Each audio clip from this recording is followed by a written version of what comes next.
Hey guys, welcome to my channel. Please like and subscribe guys. Tapos suportahan natin yung Bini para lalong sabi pa. Alam nyo na yung guys, like natin yung Bini dahil talagang sila yung nagpaangat ng ganda ng Pilipinas sa buong mundo. Tapos naging inspirasyon ng mga kabataan, all ages na, bata matanda, dahil doon natin nakita yung pagiging P-pop of girl, nation girl group na talaga naman na kahit nasa taas na sila talagang nakatapak pa rin sila sa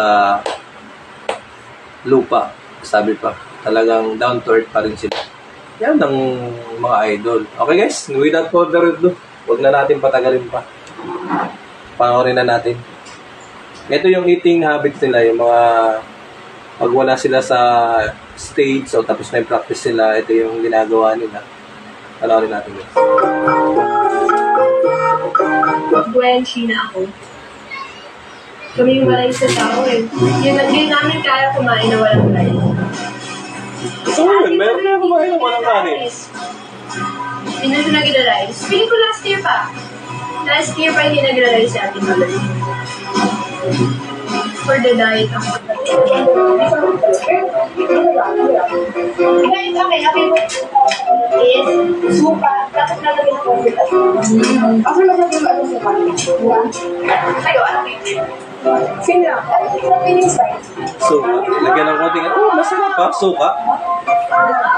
Subukan mo bumili ng ano, sa street foods, tapos yung suka niya ay matamis. Pero hindi lahat ganun ang timpla. Sabaw mo sa kanin. Tapos may ihaw-ihaw ka na isaw. Ay, sarap. Guys. Mami balon, sino ng chicken, di ba? Tama ba? Ako sa pakmo. Hindi, pili ko parang mas crispy to. Mas manipis yung balon kung mami lang. Dahil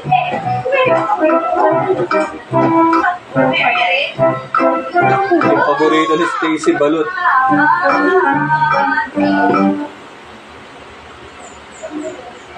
Sarap ng balut guys. Lagyan mo ng ano, suka at saka asin. Tapos sili. Lalo ko manghang yung suka. Ayan, sarap ng balut guys. Kaya lang, ang mahal na ng balut ngayon guys. Okay lang, talaga naman. Kahit naman mahal, basta gusto mo.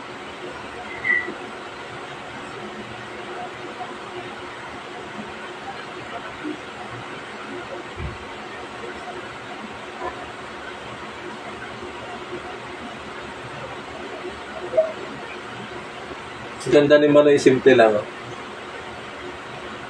Napaka-natural na rin.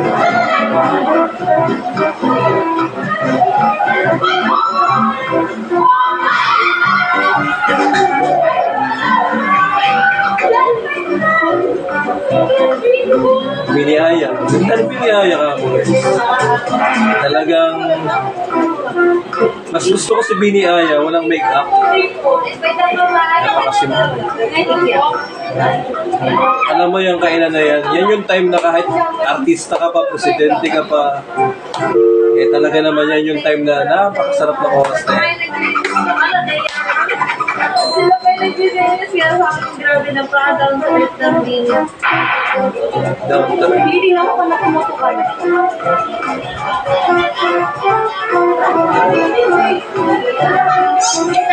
Hindi talaga ako magkakalit. Wala. Concert nga pala nila. Una nga pala yung concert nila sa Dubai, sumunod sa Breathe. Pero hindi ko sa ako na.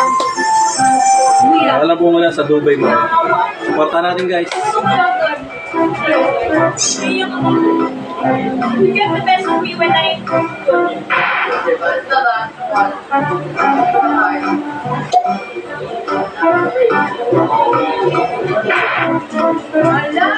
Yung pala pinunganganak ni Sharon. Pero yung ibigay ko kasi sa mga Kristo. Sa chat ko. Ang sarap ko, sobrang solid, perfect for a million. Dami na siya ako. Thank you ate sa balon. Salamat din. Balon. Thank you guys.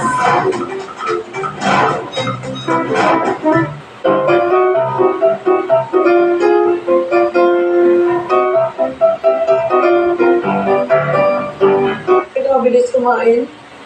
Joanna! Ang bilis kumain ni John, hindi tama yan. Hindi na. Hindi tama. Oo, kung gutom na gutom ka. Kahit minsan, gano'n din naman. Hindi nang inuwi, diretso na lang. Pero mas maganda pa rin, siyempre, in-enjoy mo Kasi pa. Bende. Diyos ko, te. Umiyain mo talaga na malasahan.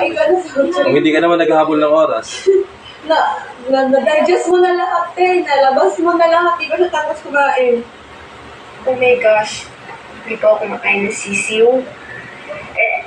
Kasi ba't ko kakainin yung kapwa sa sisiw? Normally kasi, pag bumibili ako ng balot, si Stacy ang kumakain ng sisiw. Para di sayang. Pero kasi ngayon wala siya. Kailangan natin tikman talaga lahat. This is Shakumba, my favorite, and this your favorite. Alam niyo, pwede talaga ako kuha ng Chinese food, pero I love feeling ko, manapin. Manapin natin. Ang sarap ng sauce na yun. Tapos yung tingin ko tapos Yung naman sa loob, yung sa tinipin. Parang ako lang nakagamit ng spoon and fork, guys, kasi I don't know how to use chopstick. Yung naman sa kumain sa may Manila, wala ko na water is life. Yung to, lagi ito na hinlasa. Ayun nga! Ito na yung soup. Ito po yung Nakakakya. ito yung Nakaganda ang sabihin ni talagang natural na natural. ano nga siya, parang hindi ka naging siya pero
Sarap niya, guys.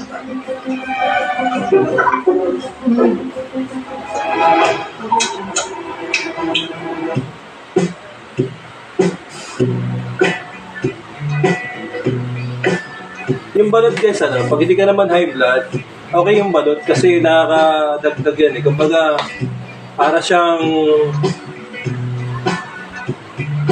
lipobitan o kaya Red Bull sa katawan natin. Kung hindi ka high blood, pero kung high blood ka, iwasan mo. Pwede kang kumain siguro isa lang. Conforme sa sitwasyon. Sarap ng kain.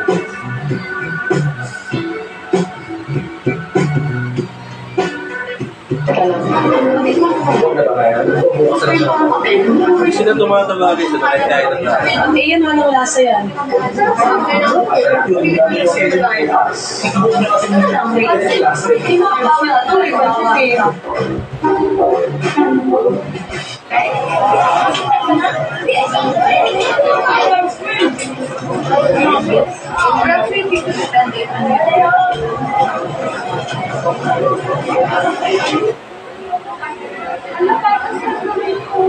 yes!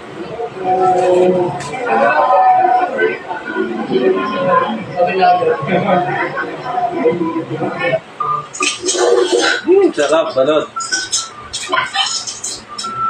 Hindi ko makain ng sisiw pero maya-maya balot ang kinakain. Bakit may ano? Yung pantigan.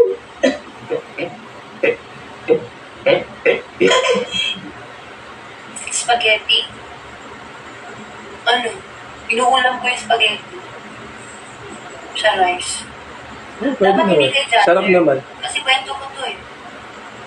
Kahit sa Jollibee, di ba? Inuulam yung Sana hindi niya nga lang ako tinanong.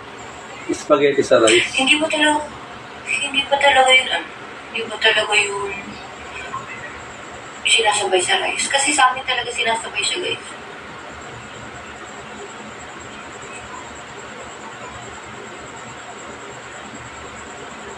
Grabe ka namang normal sa Bohol. Normal yun sa kahit sa lugar, kung ano gusto mo.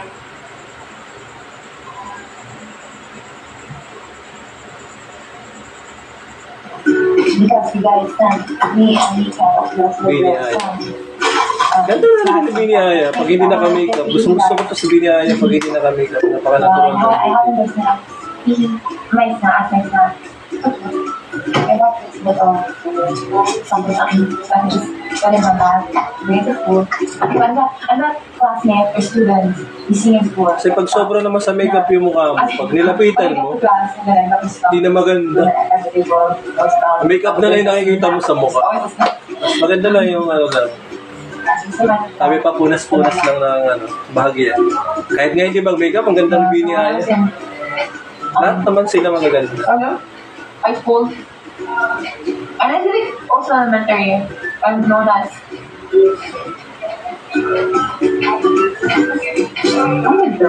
basta like my bag is known as the refrigerator. Kasi I think they open my bag and they ask me, anak, that's nice. So you see. Tapos ako lang, nice. Sino yung mga alam mo yung nakapaalam sa kitchen na kitchen ko lang po sa kanil, sa clinic. Pero pumunta pala sa kantin, aminin nyo, sinong ganon, ha? As if I could marry kayo, mag-PR or mag-clinic kayo, pupunta pala sa kantin, tapos kakain.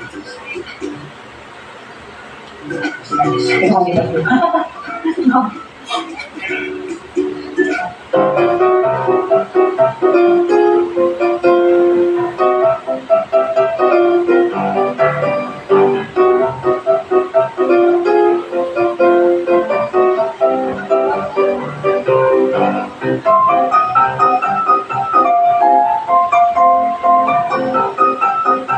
Nakakatuwa kanina, nag-sharon si Aya at saka si Master Joe.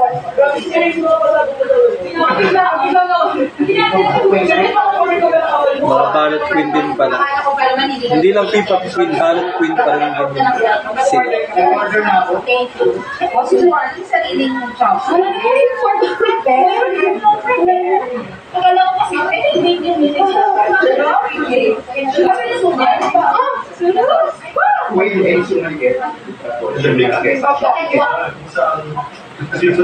Pag ganyan ng wano kayo guys, sabay-sabay kumakain. Napaparami kain mo pagka marami kayo.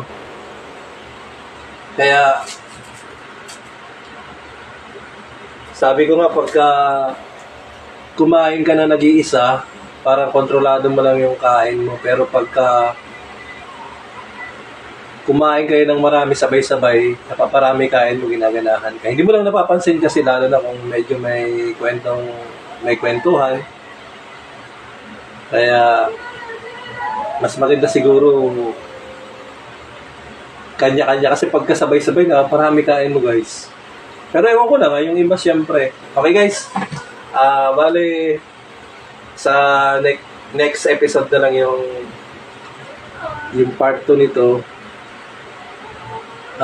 Shoutout na lang guys sa yung mga nasa trabaho at yung mga pauwi, sana hindi kayo matraffic. Ingatan natin palagi yung kalusugan natin. Supportahan natin yung Bini guys. Bali, malapit na yung concert nila sa Dubai 2025. Tapos na-release na rin yung Blink Twice na album nila. Matagal na yun, hindi nila na-release ng 2024, 2025 na ni-release. Kaya supportahan natin guys yung magagandang dalaga na nagpakilala lalo sa Pilipinas. Magandang araw sa inyo guys. Please like and subscribe Bini. Ganun din sa channel ko. Magandang araw sa inyo.